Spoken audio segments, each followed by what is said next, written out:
हमारे चैनल को सब्सक्राइब करें और बेल आइकन दबाएं।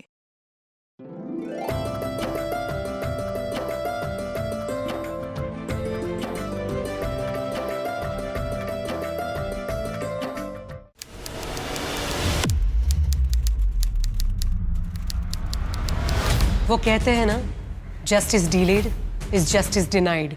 एक जुर्म होता है, फिर सालों लग जाते हैं उसे सुलझाने में, फिर केस जाता है कोर्ट में। न्याय का ये सफर कई केसेस में इतना लंबा होता है कि पीड़ित या पीड़ित के परिवार वालों की लगभग पूरी जिंदगी गुजर जाती है। नेशनल क्राइम रिकॉर्ड ब्यूरो की 2019 के रिपोर्ट के मुताबिक भारत में कुल 4,78,600 कैदी जेल में थे।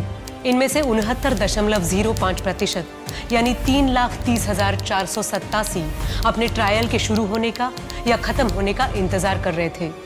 वो अंडर ट्रायल्स थे। इनमें से 5,011 कैदी ऐसे थे जो 5 साल से ऊपर जेल में अपनी सुनवाई का इंतजार कर रहे थे। नमस्कार, मैं सोनाली कुलकर्णी क्राइम पेट्रोल सतर्क के इस नए अध्याय में आपका स्वागत करती हूँ। आज के केस में एक जुर्म साल 2011 में हुआ था जिसने उस वक्त पुलिस प्रशासन और मीडिया में हलचल मचा दी थी। दुर्भाग्यवश ये केस तकरीबन 1 दशक तक अनसुलझा रहा और उसका प्रतिघात तकरीबन 10 सालों बाद 2021 में हुआ। 6-7 मिंडी पे 10,000, 7 मिंडी पे 10,000, 2 पंजा पे 50,000, 50, 75,000, खाजा।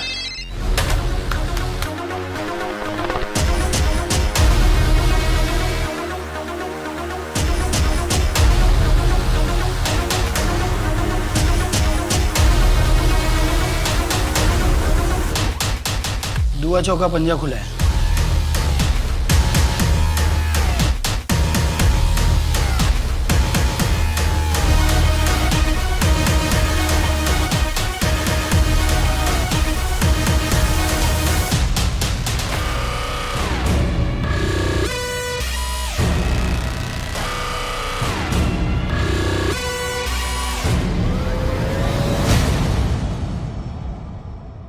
अवैध व्यापार और जुआ समाज की वो कुरीतियां हैं जिन्होंने अब तक ना जाने कितनी ही जानें ले ली होंगी।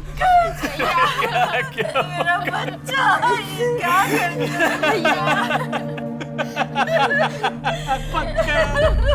जिसकी लत लगती तो एक इंसान को है, पर बर्बाद वो पूरे परिवार को कर देती है।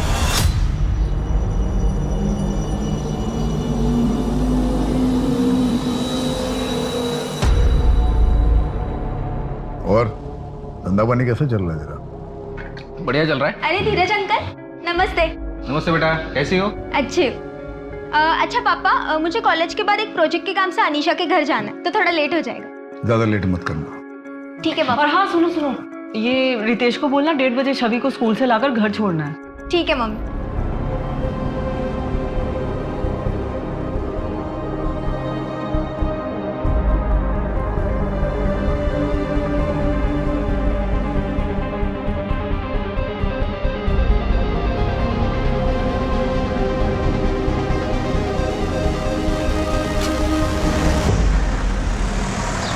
अजी, मैं सोच रहा था कि प्रियंका की शादी अपने बेटे पीयूष के साथ करवा दे, कैसा रहेगा?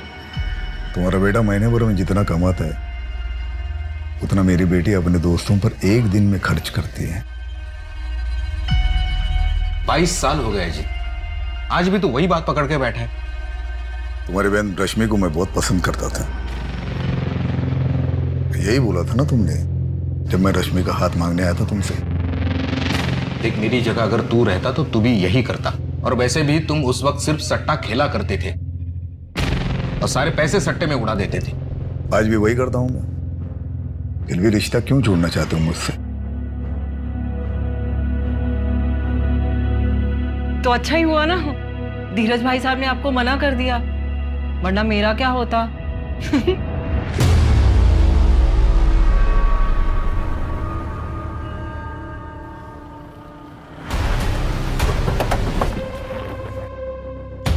वो साहब, एक मिनट साहब, कौन है आप लोग? ऐसे अंदर नहीं जा सकते। ओ साहब, बात सुनो, कि आप लोग ऐसे नहीं जा सकते। सुनिए मेरी बात, कमरा चेक करो। साहब, जबरदस्ती घर में घुस गया। शेट्टी साहब, आपके खबरी बदल दीजिए। खोखली खबर आपको देते हैं, आप दौड़े चले आते हो। सर्च वारंट है हमारे पास। सर्च तो हो ही रहा है ना, कर लीजिए सर्च। सर्च करिए, तसल्ली कीजिए आपकी। प्रियंका, आहूजा साहब से कब बात करोगी? ना बाबा रितेश, मुझ में तो हिम्मत नहीं है। तुम में तो तुम जाओ, कर लो हमारे बारे में पापा से बात। मैं? अरे अगर तुम करोगी तो जान तो बचेगी। आहूजा साहब की लाडली हो, मेरी तो हड्डियां भी नहीं मिलेंगी।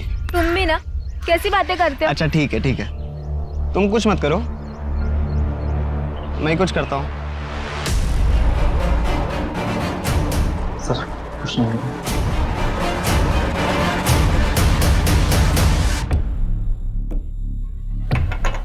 शेट्टी साहब, देखिए हम लोग शरीफ लोग हैं, आपको यहाँ कुछ नहीं मिलेगा।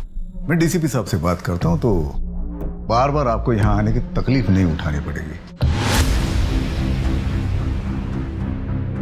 हाँ हाँ आहूजा साहब, आप टेंशन मत लीजिए, मैं शेट्टी से बात करता हूँ, ठीक है? शेट्टी, तुम्हें तो बड़ा यकीन था, टिप पक्की थी, फिर क्या हुआ? हाँ सर, टिप तो बिल्कुल पक्की थी, लेकिन देखो शेट्टी, हमें सिर्फ एक मौका मिलेगा आहूजा के काले धंधे बंद करने का। अगर तुम्हारी यही हरकतें रही ना तो मामला बिगड़ जाएगा। और हाँ, आगे से ध्यान रखो, उसके घर से कुछ नहीं मिलने वाला, उसके अड्डों का पता लगाओ। Right sir. जमीन भी बेच दी पंकज ने। इस सट्टे की लत ने हमारा पूरा घर बर्बाद कर दिया। श्रुति की शादी के लिए बस एक इसी जमीन का भरोसा था। क्या करेंगे? आप चिंता मत कीजिए, मेरे कुछ गहने पड़े हैं, उन्हें बेच देते हैं। देखो पायल, तुम 13 साल की थी जब यहाँ लाई गई थी। उस वक्त तुम कुछ नहीं कर सकती थी, पर अब तुम कुछ कर सकती हो और मैं तुम्हारी मदद करूंगा। यहां से निकल के तुम जान जाओगे कि बाहर कितनी खुश रह सकती हो तुम। साहब, आप हर महीने यहाँ आते हो, यहाँ के औरतों को और बच्चों को मदद करते हैं, उतना काफ़ी है। यहाँ से निकल के मैं कहाँ जाऊँगी, क्या काम करूँगी? जिस्म बेचने के अलावा कुछ आता भी तो नहीं। राशन और कपड़े तुम्हें शक्ति दे देगा, लेकिन पायल फिर एक बार सोच लो, मैं तुम्हें काम दिलवा सकता हूँ। यहां से निकलोगी तो जान जाओगी बाहर कितनी बड़ी दुनिया है, कितनी अच्छी दुनिया है।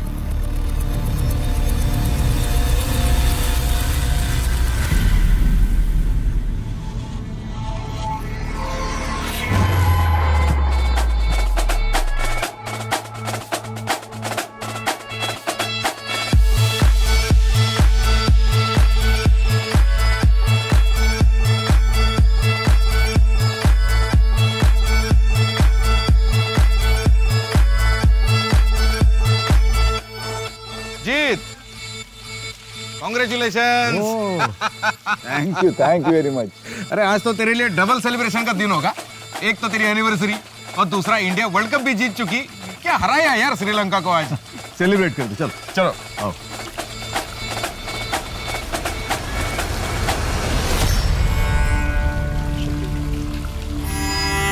और बाकी सब बढ़िया? भैया।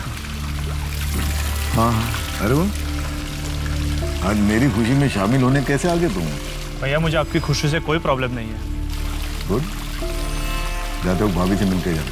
और सुनो, खाना खा के जाना। विदेश, तुम बहुत मेहनती हो। और सुनो, मुझे कोई फर्क नहीं पड़ता कि तुम हमारे घर के ड्राइवर हो। किसी भी काम से कोई छोटा या बड़ा कभी नहीं होता। अपने अरमानों को बड़ा रखो, अपने आप बड़े आदमी बन जाओ। All the best. प्रणाम। आहूजा साहब सुबह के लिए माफ़ी चाहते हैं। वो कहे ना कि शेट्टी साहब बताए बिना ही मुझे यहाँ लेकर आ गए।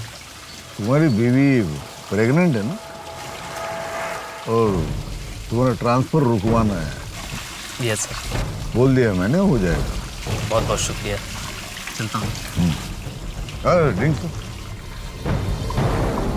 पापा, मैं सोच रहा था कि एमबीए करने का क्या मतलब है? वैसे भी अपने बिजनेस में पढ़ाई की कोई ज़रूरत तो है नहीं। बेटा पढ़ाई जो है ना कभी वेस्ट नहीं जाती। मुझे पढ़ने का मौका नहीं मिला, तुम्हें मिल रहा है तो पढ़ो। तुम सिर्फ एक ही साल की तो बात है, उसके बाद ये पूरा एम्पायर जो है तुम्ही को संभालना है। ठीक है पापा, मैं चलता हूँ, सुबह क्लास है, देर हो जाएगी। जाओ। एंजॉय।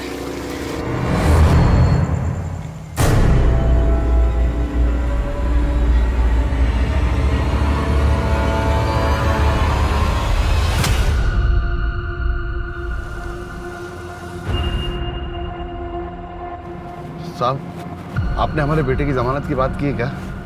शक्ति, मैंने तुमसे पहले भी कहा है, तुम्हारे बेटे के मामले में कोई मदद नहीं करूंगा तुम्हारी। रेप किया उसने, अगर उसे अभी छुड़ाऊंगा तो कल जाके किसी का मर्डर कर देगा वो। छोड़ो उसे, बढ़ाओ मत। क्या हुआ?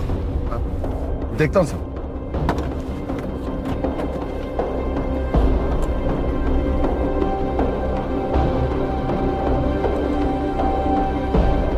साहब, गाड़ी गर्म हो गई है, पानी लेकर आता हूं।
पेट्रोल की स्मेल। सर, पेट्रोल की पाइप पहले से कटी हुई थी। ड्राइवर शक्ति ने वहां दूर से एक आदमी को गोली चलाते हुए देखी। वो कंबल ओढ़े हुए थे। जब तक शक्ति भागकर यहाँ आया, तब तक वो आदमी 5 लाख रुपए कैश लेकर उस तरफ भाग चुका था। गणेश, ये आहूजा कोई मामूली आदमी नहीं था। इसके घर के बाहर सिक्योरिटी लगी रहती है, तो दिन दहाड़े उसकी गाड़ी की पेट्रोल पाइप काटना आसान काम नहीं है।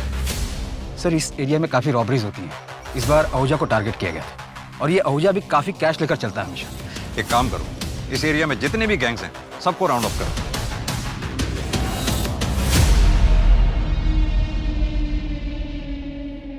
सर, मैं क्लास में था, तभी मुझे शक्ति चाचा का कॉल आया। उन्होंने बताया पापा के बारे में।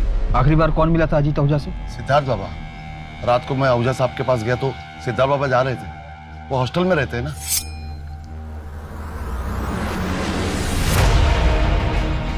साहब, मैं निकलूं?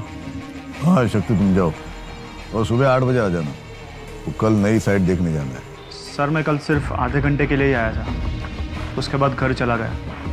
अभी सुबह ऑफिस के लिए निकल ही रहा था, तब खबर मिली। दीदी,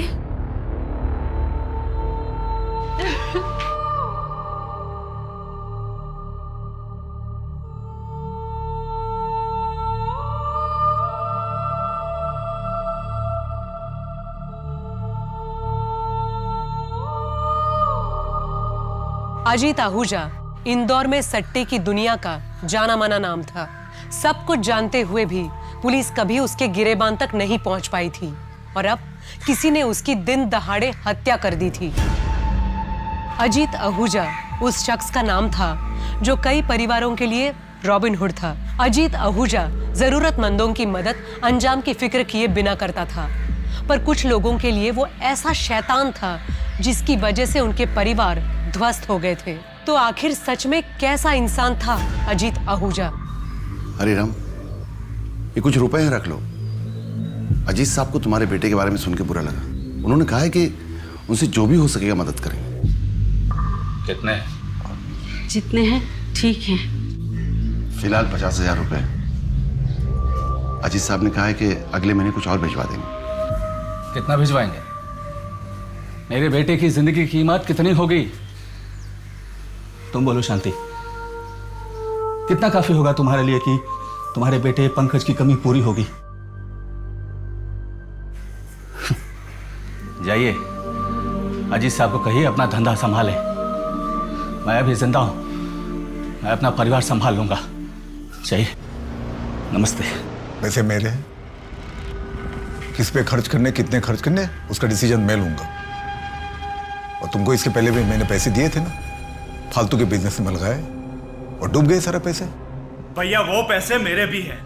मैं कोई अय्याशी नहीं करता, बस इस नरक से निकलना चाहता हूँ। खुद का लीगल बिजनेस शुरू करना चाहता हूँ ताकि अपने फैमिली को अपनी ईमानदारी से कमाए हुए पैसों से पाल सकूं।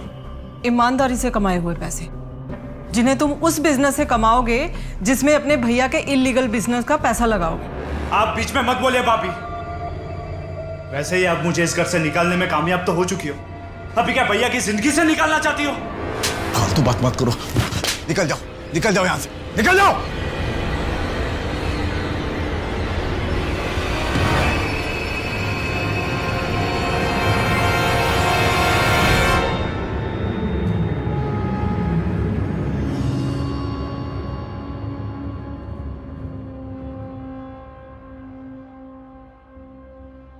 आप चिंता मत करिए भाभी, मैं सब संभाल लूंगा। बिजनेस को, बच्चों को, सबको संभाल लूंगा। सिद्धार्थ जब अपनी एमबीए पूरी कर लेगा, मैं खुद ही उसे बिजनेस सौंप दूंगा। मैं वापस नहीं जा रहा एमबीए करने। वो तो पापा की इच्छा थी, इसलिए मैं कर रहा था। और अब पापा ही नहीं रहे।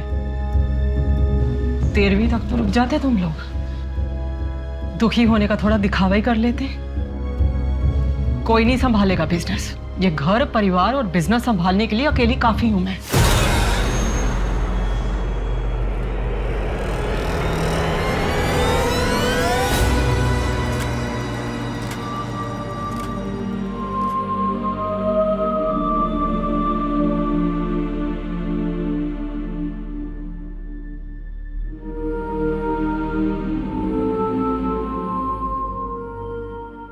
एक तो जन लोकपाल बिल के लिए लोग शहर से बाहर निकल रहे हैं, ऊपर से इस अजीत आहूजा के मर्डर से सारे शहर में खलबली मची है। सर मुझे अजीत आहूजा की फैमिली के हर मेंबर को इंटेरोगेट करना होगा, साथ ही उससे जुड़े लोगों को भी।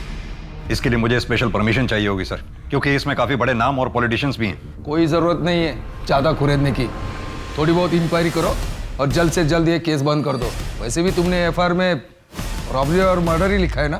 क्राइम सीन को देखकर तो यही लगा है सर। जिसने भी किया अच्छा काम किया है, समाज के वायरस को खत्म कर दिया।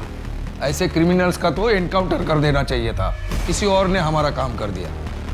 अब तुम इस केस को जल्द से जल्द बंद कर दो।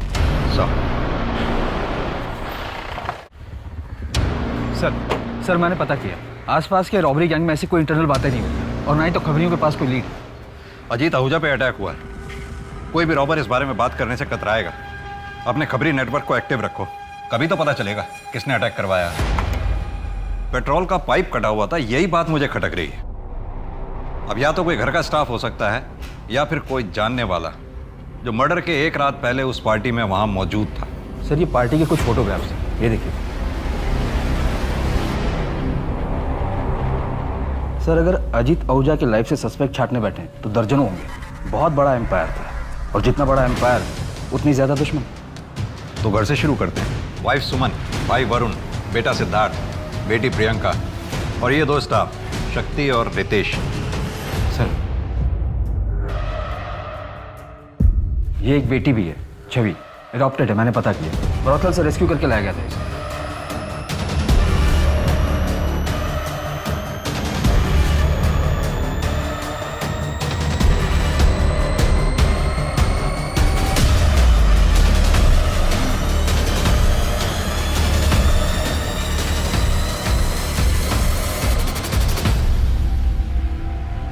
घर के अंदर से अगर कोई हो सकता है तो वरुण ही हो सकता है। वो ना तो मुझे पसंद करता था, ना ही अजीत को।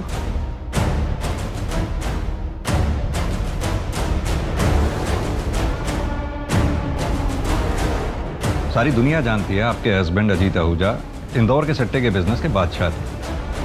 खैर हम यहाँ सट्टे के बिजनेस की नहीं, आपके हस्बैंड के मर्डर की इंक्वायरी करने के लिए आए हैं। मुझे कोई एफआईआर नहीं करवानी। मेरे पति के जाने के बाद पूरा परिवार बिखर चुका है मेरा। मुझे अपने घर को संभालना है। ये इन्वेस्टिगेशन के चक्करों में नहीं पड़ना मुझे। आप चाहें तो केस को क्लोज कर सकते हैं।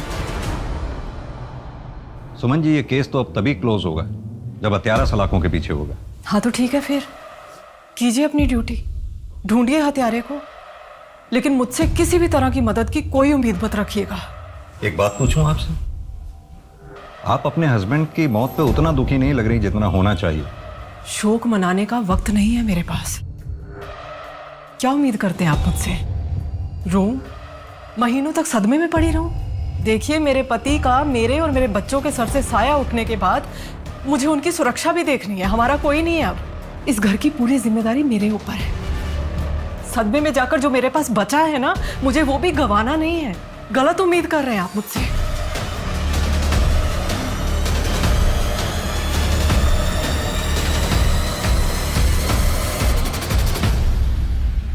कौन हो सकता है इस मर्डर के पीछे? शतरंज का कोई ऐसा खिलाड़ी, शायद डीसीपी सर भी उसके प्यादे हैं। सॉरी सर, मन में खटका इससे बोल दिया। खटक तो मुझे भी रहा है। फिलहाल तो ये सोचते हैं कि अजीत आहूजा के मर्डर का सबसे ज्यादा फायदा किसे हुआ है? लगभग सभी को सर। सोर्सेज की माने तो सट्टे का बिजनेस अब सुमन चलाती है। बेटे सिद्धार्थ ने एमबीए छोड़ दिया क्योंकि वो उसे करना ही नहीं था। वरुण को फायदा हो सकता था, लेकिन सुमन ने उसके सपनों पर भी पानी फेर दिया। और वो धीरज?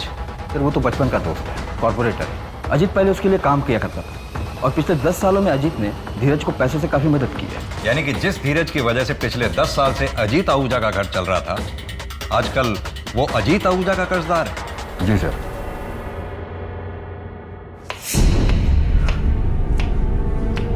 देखो ना, मैंने सब जेवर जमा करके देख लिए। अगर इन्हें बेचें तो कुल मिला के 1.5-2 लाख से ज्यादा नहीं मिलेगा। पता नहीं तेरे पापा कैसे कह रहे हैं कि इसमें सब कुछ हो जाएगा। उस दिन आहूजा साहब ने जो पैसे भेजे थे वो ले लेते तो अच्छा ही होता।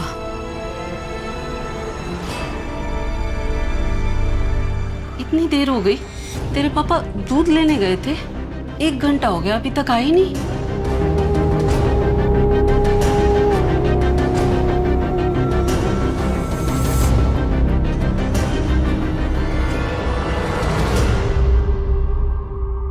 शेट्टी साहब, आपने अजीत के इतने ठिकानों पे छापेमारी की, इतनी एक्यूरेट इंफॉर्मेशन आपको मिलती कहां से थी? हमारे अपने सोर्सेज होते हैं और आप तो अच्छी तरह जानते हैं हम अपने सोर्सेज कभी रिवील नहीं करते। और आप डायरेक्टली डीसीपी सर को रिपोर्ट करते हैं? बिल्कुल। अजीत के मर्डर की प्लानिंग इतनी बारीकी से की गई थी, और यह काम वही कर सकता है जिसे कानून और सबूतों के बारे में बहुत बारीकी से जानकारी है। या तो वो पुलिस का कोई आदमी हो सकता है, या फिर कोई हिस्ट्री शीटर या हार्डकोर क्रिमिनल। आपकी नजर में भी तो कोई रॉबर्स का गैंग होगा ही जिसे आपने गिरफ्तार किया हो और जो अब बेल पे बाहर हो। आपका इशारा किस तरफ है चौधरी साहब? मैं बस सोच रहा हूं कि ये क्राइम एक परफेक्ट क्राइम। कोई भी क्राइम परफेक्ट नहीं होता। हाँ, हमें खोदना पड़ता है। एक आदमी था हरिराम, उसके लड़के ने सुसाइड कर लिया। सट्टे में अपना सब कुछ गंवा चुका था। उसके बाद हरिराम ने भी सुसाइड कर लिया, और हरिराम की तरह न जाने कितने परिवार अजीत आहूजा की वजह से बर्बाद हो गए। जो होता है अच्छे के लिए होता है। समाज के लिए खतरा था अजीत आहूजा। समाज के लिए खतरा अजीत आहूजा नहीं, उसका कारोबार है जो अब भी चल रहा है। मुझे इस बात का दुख है कि शतरंज के इस खेल में शह और मात देने के बावजूद, राजा के मरने के बावजूद, ये खेल आज भी चालू है, क्योंकि राजा की इस गद्दी पर अब एक रानी बैठी हुई। दुआ नवा मिंडी। ये मिंडी क्या होता है? साहिबा, नहले के बाद जो भी आता है उसे हम 0 में गिनती करते हैं, और 0 मतलब अपनी भाषा में मिंडी। ठीक है, तुम शक्ति से मिल लो और अगले हफ्ते से मटका 6 बार खुलेगा। 6 बार कुछ ज्यादा ही रिस्क हो जाएगा साहिबा। और आहूजा साहब तो इतना रिस्क कभी। आहूजा साहब अब नहीं रहे। अब ये खेल मेरा है, और जो मैंने कह दिया वही नियम है। किसी को मंजूर नहीं है तो छोड़ के जा सकता है।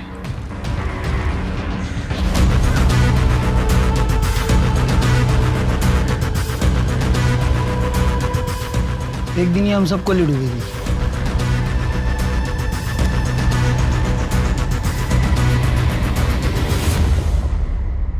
सर अजीत की पोस्टमार्टम रिपोर्ट आ गई और बैलिस्टिक रिपोर्ट भी। सर अजीत को पॉइंट ब्लैंक रेंज से सीधे हार्ट पर मारा गया था और सर उनकी बॉडी से जो बुलेट मिली वो 9 mm की थी, जो ग्लॉक 17 पिस्टल में यूज होती है। गणेश एक काम करो, बुलेट की रजिस्ट्रेशन डिटेल्स निकलवाओ। हालांकि पता चलना तो बहुत मुश्किल होगा क्योंकि कोई भी रॉबर्स रजिस्टर्ड गन तो इस्तेमाल करेंगे नहीं। सर हो सकता है इन सबके पीछे वरुण आहूजा का हाथ, उसने किसी गैंग को हायर किया हो। लेकिन मुझे लगता है इस शतरंज के खेल में बादशाह को मात देने वाला वजीर कोई और ही है। ये मेरी पिस्तौल रजिस्टर्ड है, पर ये क्यों चाहिए आपको? क्योंकि अजीत आहूजा के ऊपर जो गोली चलाई गई थी वो ग्लॉक 17 पिस्टल से ही चलाई गई थी। तो ये पिस्तौल किसी के पास भी हो सकती थी, भैया के पास भी थी। इनफैक्ट भैया ने सिद्धार्थ को ग्लॉक 17 पिस्तौल ला कर दी थी, वो भी कातिल हो सकता है। इनफैक्ट घर का कोई भी मेंबर कातिल हो सकता है। अब वो औरत सुमन से जाके क्यों नहीं पूछते? बहुत पहुंची हुई औरत है, मिडिल क्लास फैमिली से थी। भैया बिहा कर उसे लेकर आए थे, 2 साल में अपनी औकात बताना शुरू कर दी। शक्ति से पहले जो ड्राइवर था उसके साथ रंगे हाथ पकड़ी गई थी। भैया उसके प्यार में थे, माफ कर दिया। आज भैया तो नहीं रहे, पर वो राज कर रही है, करोड़ों के कारोबार की अकेली मालकिन। ये लो, लाइसेंस वाली है, 2 लाया हूं, एक तुम्हारे लिए और एक तुम्हारे भाई सिद्धार्थ के लिए। अपनी बेटी को कोई गन गिफ्ट करता है क्या? मुझे नहीं चाहिए ये, आप ही रखिए। और पापा टेंशन मत लीजिए, मुझे कुछ नहीं होगा। आप ही रख लीजिए ना इसे, मुझे तो आपकी चिंता लगी रहती है। मुझे कुछ नहीं होगा, तुम लोग सेफ रहोगे ना, मुझे कोई टेंशन नहीं। सिद्धार्थ की पिस्टल पिछले हफ्ते पॉलिशिंग के लिए दी थी और ये रही उसकी रसीद। शक्ति चाचा, चाचा कहाँ हो आप? आ रहा हूँ बेटा, बाथरूम में हूँ। हाँ चाचा जल्दी आओ, ये मम्मी ने कुछ पैसे और कपड़े भेजे।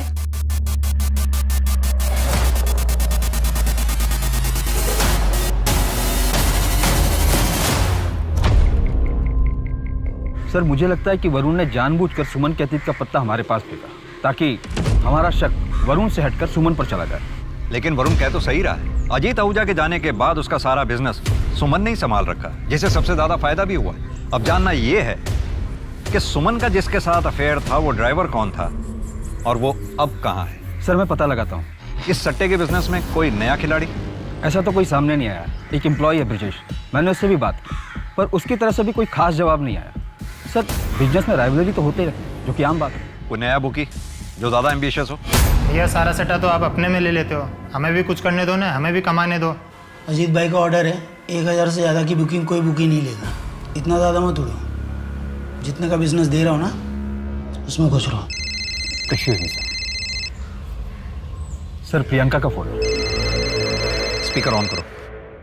हाँ प्रियंका बोलो। सैलरी तेरी 10,000 रुपए, तेरे घर में इतने पैसे आए कहाँ से? अजीत साहब को मारने के बाद कार से जो पैसे उठाए थे वो पैसे थे हमारे घर में। बिना हाथ लगाए ही कन्फेस कर लिया। अब ये भी बता दे कि अजीत आहूजा को मारा क्यों? तू तो बहुत वफादार था ना उसका। क्या क्या सिला मिला 15 साल की वफादारी की? पैसों की जरूरत थी हमको, बेटे की जमानत करवानी थी। अजीत साहब हर अनजान आदमी की मदद किया करते थे, पर जब हमको जरूरत पड़ी तो साफ मना कर दी। उनको मारने से पहले भी हम बहुत हाथ जोड़े उनके पास जाके किस हमारी मदद कर।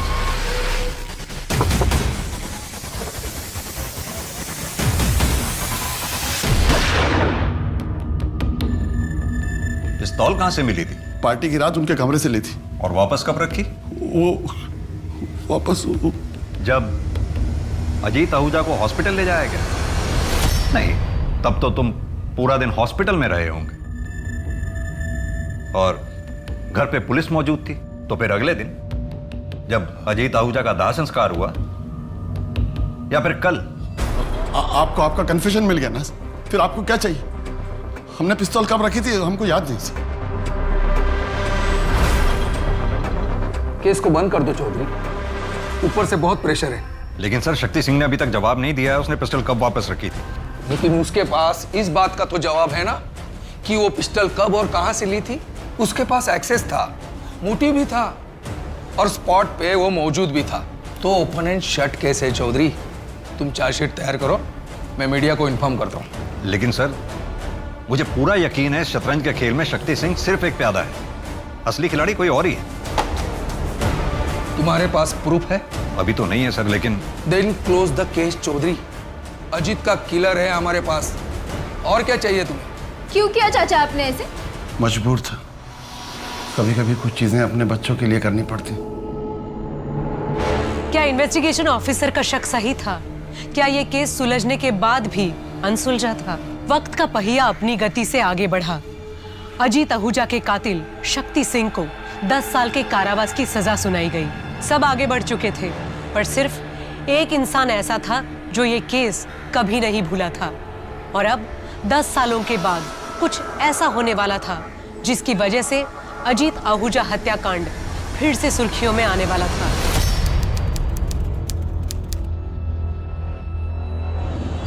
दस साल में बहुत कुछ बदल गया था। अजीत विला अब सुमन विला बन चुका था। कल तक सट्टे की दुनिया में एक राजा राज करता था, अब एक रानी राज कर रही है।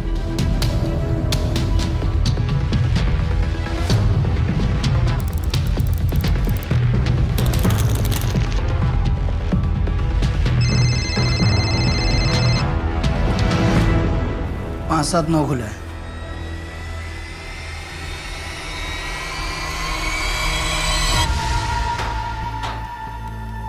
देखो अभी 6 महीने हो चुके हैं तुम्हें धंधे में। एक काम करो, तुम्हारे अंडर जितने भी छोटे मोटे बुकी हैं सबका लिमिट 100 का कर दो, और उसके ऊपर का जितना भी लिमिट है तुम खा जाओ। तो अगर किसी ने 100 से ज्यादा का गेम लगाया तो उसका पूरा पैसा मेरे पास आएगा। रिस्क भी बड़ा होगा, लेकिन तो अगर पाने में 1 लाख लगाया और नंबर निकल गया तो 1 लाख का 8 करोड़ देना पड़ेगा तुम्हें, और वो लोकल बुकी के सर पे नहीं रहेगा। अरे प्रियंका, तुम्हें ऑफिस छोड़ना था ना?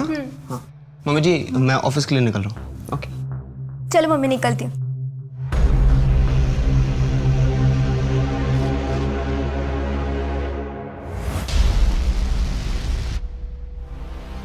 सिद्धार्थ, आपकी वॉच। थैंक्स।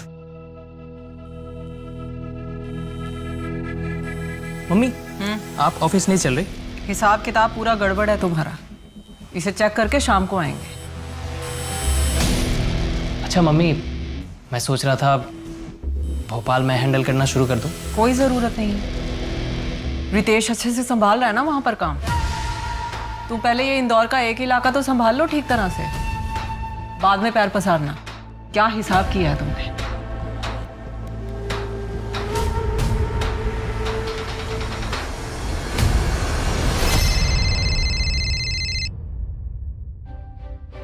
नहीं मम्मी, होली पर नहीं आ पाऊंगी, और वैसे भी ना कोविड की वजह से रेस्ट्रिक्शंस बहुत है, तो नहीं आ पाऊंगी। एग्जाम्स की भी तैयारी करनी है मुझे, ठीक है? अच्छा ठीक है, तुम्हारे होली के कपड़े कुरियर करवा देंगे, और अगर पसंद नहीं आए तो चेंज भी करवा देंगे। जी मम्मी। और सुनो, कैश है ना तुम्हारे पास? नहीं है तो मेरा क्रेडिट कार्ड यूज़ कर लेना। हाँ मम्मी, सब कुछ है। अब मुझे क्लास के लिए लेट हो रहा है तो मैं चलती हूँ। Bye, love you.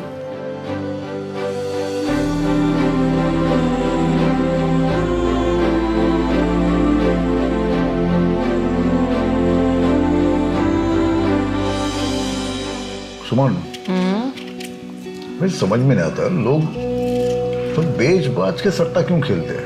लत है अजीत साहब, लत बड़ी बुरी चीज होती है, और प्लेटफॉर्म तो आपने ही दिया है ना उन्हें, खेलेंगे क्यों नहीं? और वैसे भी इसी लत के दम पर तो आप अपना साम्राज्य चला रहे हैं। अरे भाई, मेरा बिजनेस है, मैं थोड़ी ना किसी को धमका के सर पर गन लग के जबरदस्ती कर रहा हूँ। भाई आओ सट्टा खेलो। बहुत पैसे कमा लिए ना, अब एक काम करते, सब कुछ छोड़ छाड़ के या फिर किसी और के हवाले करके किसी और जगह चलते हैं। देहरादून। देहरादून? पहले से सोच के रखा है क्या? आप वहां पर आराम करना और मैं पॉलिटिक्स ज्वाइन करूँ।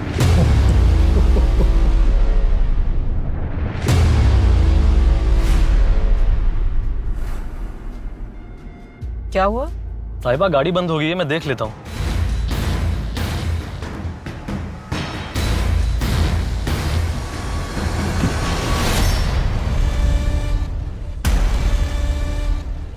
गाड़ी को भी यही खराब होना था।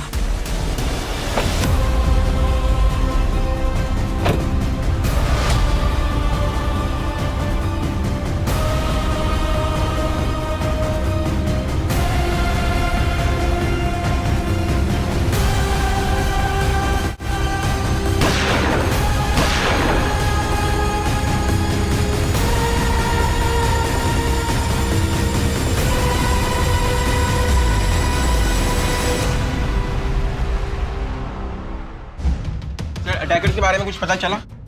देखिए, सुमन आहूजा पर जानलेवा हमला हुआ।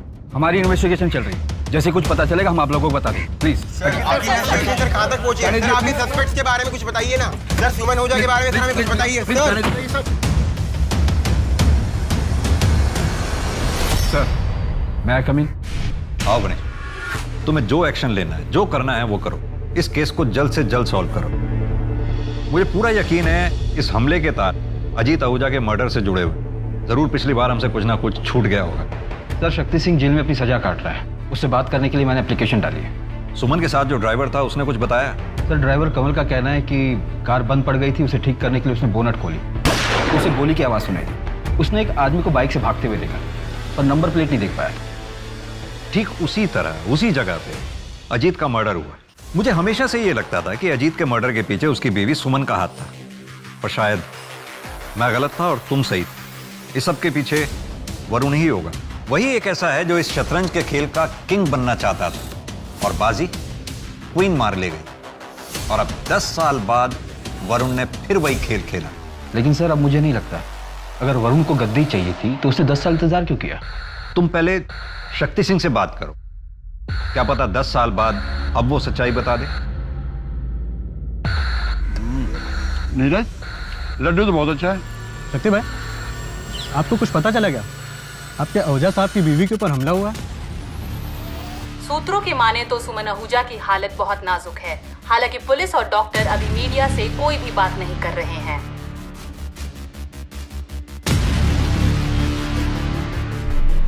किसको पता था सुमन जी कंस्ट्रक्शन साइट पे जा रही है? मम्मी अपने शेड्यूल के बारे में किसी को नहीं बताती थी और ड्राइवर को भी वो गाड़ी में बैठने के बाद ही बताती थी। दीदी दीदी, मम्मी कैसी है? ठीक है ना मम्मी?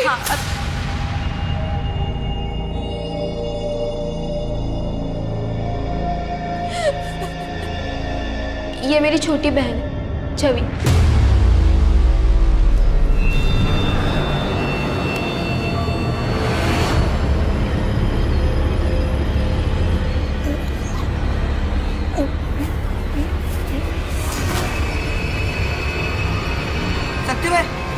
शक्ति भाई, शक्ति सिंह मरा नहीं, मारा गया। उसे मारकर एक और राज दफन किया गया। पर सुमन अभी जिंदा है। वो ठीक होकर जरूर पलटवार करेगी। सर, शक्ति सिंह का जेलमेट नीरज है। कल ही उसे बेल मिली और कल ही उसने अपने घर से आए लड्डू शक्ति सिंह को खिलाए थे। इस नीरज की बेल किसने कराई? उसकी वाइफ ने। अब वो अपने गांव चला गया। ट्रैक करो, उसे फौरन उठा के ले आओ। वो सुमन को जो बुलेट लगी थी उसकी बैलिस्टिक रिपोर्ट आई क्या? जी सर, सेम पिस्टल, ग्लॉक 70। 10 साल पहले अजीत आहूजा भी इसी तरह से मारा गया। तो क्या समझे, इतिहास अपने आप को दोहरा रहा है। सर, मुझे लगता है कि सुमन पर हुए अटैक के जड़ तक पहुंचने के लिए हमें अजीत के मर्डर केस की फाइल को फिर से ओपन करना होगा। इस शतरंज के खेल में पिछले 10 साल से लेकर आज तक जितने भी मोरे हैं सबको फिर से टटोल। शायद सुमन के केस की वजह से हम अजीत आहूजा के मर्डर केस को सही मायने में क्लोज कर पाए। सर, ये सेंट्रल जेल के विजिटर लिस्ट की कॉपी है। पिछले 10 साल में कौन कौन ड्राइवर शक्ति सिंह से मिलने आया था, इसमें सबकी एंट्री है। मैं शक्ति से मिलने इसीलिए जाता था ताकि अजीत भैया के असली कातिल का पता लग सके। वो तुम ही थे ना जिसने शक्ति सिंह की बेटी की बेल कराई और फिर अजीत को मारने के लिए कहा। सुमन पर अटैक भी तुमने ही करवाया था और शक्ति को भी अपने रास्ते से हटा दिया। तुम्हारे सच्चाई का आखिरी सबूत हो शक्ति सिंह, उसे भी खत्म करवा दिया तुमने। अभी तक सिर्फ फिल्मों में देखा सुना था, पर अभी सच में लगने लगा है। कानून अंधा होता है। आप लोगों को सुमन का असली चेहरा नहीं दिख रहा है? वो शराफत का चोला पहने हुए एक नागिन है और उसी के जैसे उसके बच्चे भी हैं। क्या पता है अटैक सिर्फ एक नाटक हो जो सुमन ने खुद करवाया हो। सुमन के पास कोई मोटिव ही नहीं है। 10 साल पहले अगर उसने करवाया होता तो हम ये मान लेते कि ये अटैक उसने हमें गुमराह करने के लिए किया, पर अब वो ऐसा क्यों करेगी? तुम गुमराह कर रहे हो हमें, जैसे पिछली बार सुमन के अफेयर के बारे में बताकर किया था। सर,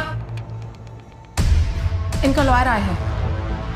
गुमराह तो आप लोग खुद हो पिछले 10 सालों से।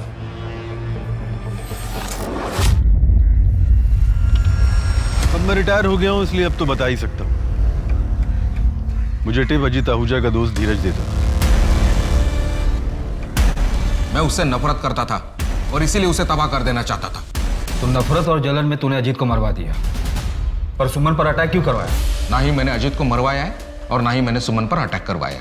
तो फिर किसने करवाया? सिद्धार्थ। अपने बाप के मरने के बाद सबसे ज्यादा खुश था वो, क्योंकि सारा एम्पायर उसे मिलने वाला था। लेकिन तभी सुमन ने कमान संभाल ली और सिद्धार्थ वही का वही रह गया। अब अगर सुमन को कुछ हो जाता है तो आप ही बताइए, इसमें सबसे ज्यादा फायदा किसका होगा?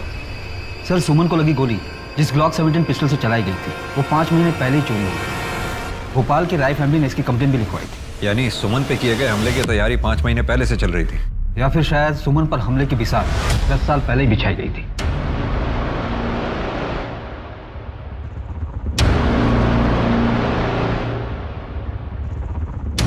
अजीत मर्डर केस में हमारे पास ये सारे सस्पेक्ट्स थे। इन सस्पेक्ट्स में थे सुमन हमारी मेन सस्पेक्ट थी, लेकिन वो अब विक्टिम हो गई। बाकी बचे ये लोग। सर, 2 सस्पेक्ट्स और भी हैं। पहली छवि, सुमन और अजीत की अडॉप्टेड बेटी, और दूसरा रितेश, जो कि प्रियंका आहूजा का हस्बैंड है, जो 10 साल पहले उसका ड्राइवर था। सर, फिलहाल इस फैमिली में यही 2 लोग हैं जो ब्लड रिलेटिव नहीं है। इस छवि को तो रेस्क्यूड कराया गया था ना ब्रॉदल से।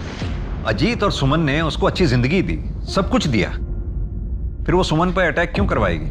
इनफैक्ट अजीत के मर्डर के समय तो ये छवि 10 से 12 साल की रही होगी। नहीं गणेश, ये पॉसिबल नहीं है। पता नहीं सर, पर मुझे छवि और रितेश दोनों खटक रहे हैं। तो फिर फील्डिंग लगाओ, देखें क्या हाथ लगता है। अरे ये आपका वॉलेट। छवि के एडमिशन का कुछ हुआ? थोड़ा डोनेशन देना पड़ा, लेकिन हो गया है। मैंने चेक दे दिया है। चेक? हाँ, वो आपके ब्लैंक चेक साइन किए हुए पड़े हुए थे ना मेरे पास। देने से पहले एक बार पूछ तो लेती। उसके बैकग्राउंड की वजह से दिक्कत आ रही थी बहुत ज्यादा, इसलिए दे दिया मैंने चेक। हो गई एडमिशन अभी। मैंने लॉयर से बात की है, एडॉप्शन की कुछ फॉर्मेलिटी तो पूरी करनी है, वो जल्दी पूरी कर लेंगे हम लोग। सर, सुमन आहूजा से लेटेस्ट सभी के कॉल रिकॉर्ड्स मैंने स्टडी कर लिए हैं। इसके अलावा कुछ भी सस्पिशियस नहीं है। उठाओ इसे। जी सर। और इसके बारे में कुछ पता चला? हाँ सर, जेलर शर्मा से बात की मैंने। नीरज के विजिटर लिस्ट में भी इसका नाम है। इसका पूरा बैकग्राउंड चाहिए मुझे। सर, आप ऐसे बदतमीजी क्यों कर रहे हो मेरे साथ? आहूजा फैमिली का दामाद हूं मैं।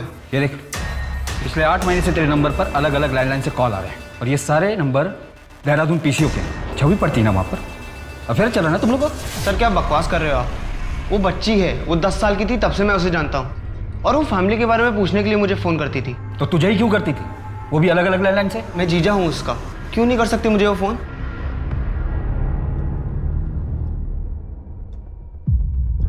क्या ये छवि आहूजा आपकी बेटी है? हाँ साहब, क्या हुआ? देखो पायल, तुम 13 साल की थी जब यहाँ लाई गई थी। छवि मेरी ही बेटी है। सब ठीक तो है ना? आप लास्ट टाइम कब मिली थी? कुछ 1 साल पहले मिली थी। मम्मी, मुझे ये सब कुछ अच्छा नहीं लगता। क्या अच्छा नहीं लगता? ये महंगे कपड़े, अच्छी लाइफ, बड़ी गाड़ी, अच्छा कॉलेज, क्या अच्छा नहीं लगता तुझे? बोल बेटा। वो घर मानुस तो है, पर मेरी छवि की जिंदगी तो बन गई वहाँ पे। आहूजा फैमिली में छवि को कोई परेशानी थी? नहीं, ऐसा कुछ तो नहीं बताया उसने मुझे। जब सुमन छवि को यहाँ से लेकर गई, तो क्या उस घर में छवि के साथ कुछ गलत हुआ था? शक्ति सिंह के जेल में नीरज के विजिटर लिस्ट में तुम्हारा नाम है। क्यों जाती थी उससे मिलने? अपनी मर्जी से घर की एक चीज नहीं खरीद सकते। सब कुछ दिया है तुम्हारे बाप ने, लेकिन आजादी नहीं, खुशी नहीं। अरे खुद तो सब पर पैसे लुटाते रहते, और हम अपनी मर्जी से एक पैसा भी खर्च नहीं कर सकते। और तुम भी करते रहना इंतजार। तुम्हारे हाथ में कारोबार नहीं देने वाले ये। पर मम्मी हम कर भी क्या सकते हैं? अब तो जानती है ना, पापा किसी की सुनते भी तो नहीं है। एक तरीका है, अगर तुम मेरा साथ दो ना, ये पूरा कारोबार तुम्हारा हो सकता है। तुम ये कर पाओगे शक्ति? मेरे बेटे को बचाने के लिए मेरे पास कोई चारा भी नहीं है। कल तुम मेरा काम कर दो, तुम्हारे बेटे की बेल की जिम्मेदारी मेरी। काम कल ही हो जाना चाहिए। हाँ, मैं शक्ति अंकल से मिलने जाती थी। मैंने जेलर से सेटिंग कर रखी थी। घर में शक्ति चाचा से मिलना अलाउड नहीं था, इसलिए मैंने नीरज के नाम पर एंट्री की थी।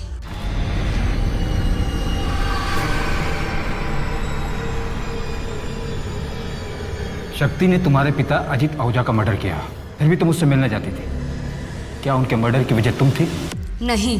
तो तुम्हें पता है उनका मर्डर किस वजह से हुआ? किसने मरवाया था उन्हें?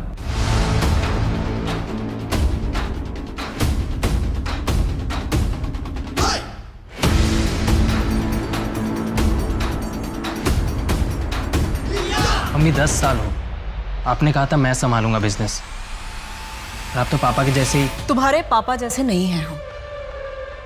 कमजोर हो गए थे तुम्हारे पापा, उन्हें मारना ना बड़ा ही आसान था, लेकिन हमें कोई छू भी नहीं सकता। कहां से कहां लेकर आए हैं पूरे एम्पायर को। कर पाओगे ये सब? सुमन आहूजा बनना इतना आसान नहीं है। मुझे सिर्फ सिद्धार्थ और सुमन की मौत से मतलब है, फिर पूरा बिजनेस तुम्हारा। तुम सुमन को क्यों मारना चाहती थी? उसने तो तुम्हें सब कुछ दिया, अडॉप्ट किया था उसने तुम्हें। सुमन ने नहीं, मेरे पापा ने मुझे अडॉप्ट किया था। अजीत आहूजा मेरे बायोलॉजिकल फादर थे, और उस सुमन ने मेरे पापा को मार डाला। 10 साल तक मैं चुप रही, पर बर्दाश्त नहीं होता था मुझसे। वो सुमन आहूजा खुद को रानी समझती थी। मैंने उसी के खेल में उसी को मात दी थी। सुमन को पता था कि तुम अजीत की बेटी हो? नहीं, पर मुझे पता था वो क्या है। कल ही खत्म कर देना।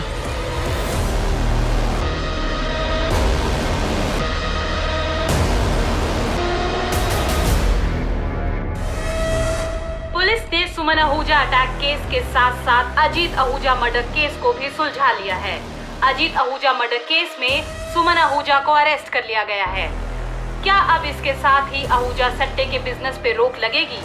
ड्राइवर शक्ति की भी हत्या जेल में सिद्धार्थ आहूजा ने सुपारी देकर करवाई थी। बैठो।